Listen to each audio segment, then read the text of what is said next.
গুরু ব্রহ্মা গুরু বিষ্ণু গুরুদেব মহেশ্বর গুরু সাক্ষাৎ পরমব্রহ্ম তস্मै গুরুবে নমো। ওম নমঃ শিবায়, ওম নমঃ শিবায়, ওম নমঃ শিবায়।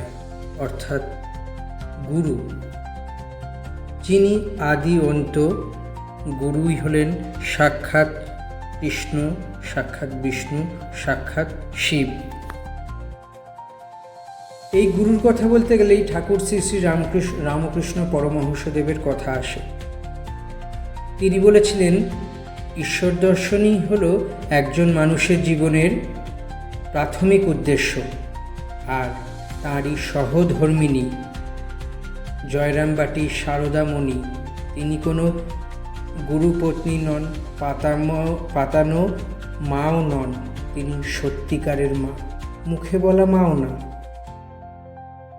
তিনি মা বলে গিয়েছেন, যদি শান্তি পেতে চাও কারোর দোষ দেখো না, দোষ দেখবে নিজের, আর সবসময় আত্মবিশ্লেষণ করবেন নিজের। মা জীবনের প্রতিটি মুহূর্ত তার সন্তানের জন্য কাটিয়ে গিয়েছেন। সন্তান যাতে ভালো হতে পারে, সন্তানের যাতে মঙ্গল হতে পারে, সন্তান যাতে আরও উন্নত মানের হতে পারে, তার জীবনযাত্রা, তার পথ, তার বিভিন্ন রকমের সমস্ত কিছু, এই সমস্ত কিছুই আস্তে আস্তে করে জীবনকে করে তোলে এবং অত্যন্ত সমৃদ্ধশালী করে তোলে জীবন। এই সমস্ত কিছুর মাঝেই আরও নতুন করে নতুনভাবে জীবন তৈরি হয়। মা শারদা আমাদেরকে অনেক কিছু দিয়ে গেছেন। যখন কামারপুকুর বা জয়রামবাটিতে সন্তানেরা যেতেন, তখন মা ভীষণ রকমভাবে চিন্তা থাকতেন, আমার সন্তানেরা কি করবে, কি হবে। সমস্ত কিছুই যেন এক নতুন রকম করে মায়ের চিন্তা ভাবনা হতো, সন্তানদের আদর যত্ন হচ্ছে তো। তাই মা জীবনের প্রতিটা মুহূর্তই কাটিয়ে গেছেন সন্তানদের জন্য। তিনি তার 5 অলংকার সন্তানদের জন্য রেখে গেছেন। সেই 5 অলংকার কি কি?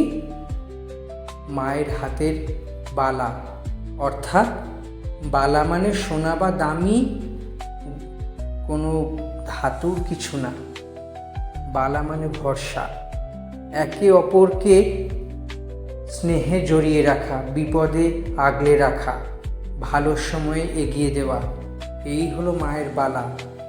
মা দিয়ে গেছেন সবার কাছে দুল, অর্থাৎ কানের অলংকার। এক্ষেত্রেও সোনার মতো মহার্ঘ কোনো ধাতু নয়, মা দিয়ে গেছেন, তোমরা কানে সবসময় ভালো শুনবে, কারোর নামে খারাপ শুনবে না বা কারোর নামে খারাপ বলবে না। এই সমস্ত কিছুই একভাবে এক রকমের ক্ষেত্রে জীবনকে তৈরি করবে। নতুন করে জীবন যাতে শুরু করা যায়, সেই জন্যই মা সবাইকে কানের দুল দিয়ে গেছেন। মা দিয়ে গেছেন সুন্দর এক সোনার জিভ, অর্থাৎ বাণী। সবার সঙ্গে ভালোভাবে কথা বলবে, সবার সঙ্গে ভালোভাবে বিশ্লেষণ করবে।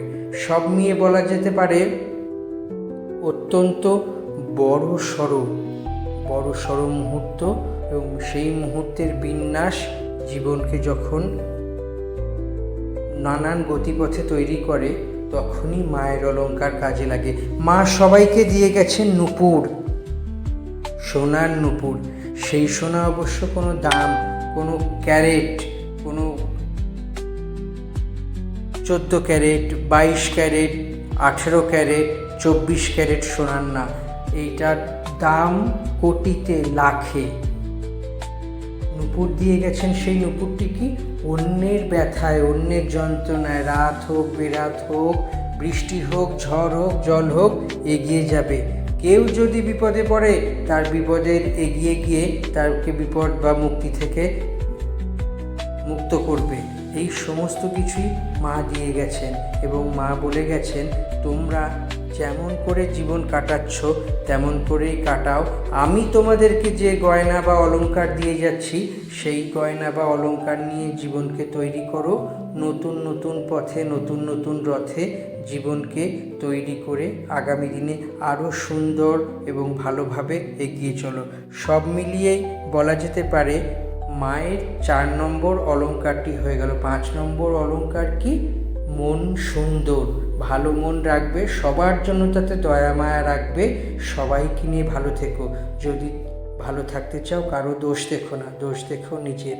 আমাদের এই ভিডিও যদি ভালো লেগে থাকে ইউটিউব চ্যানেল উপাসনা সাবস্ক্রাইব করে দিন, ফেসবুক পেজটিও ফলো করে দিন। পরের ভিডিওতে আবার দেখা হবে আপনাদের।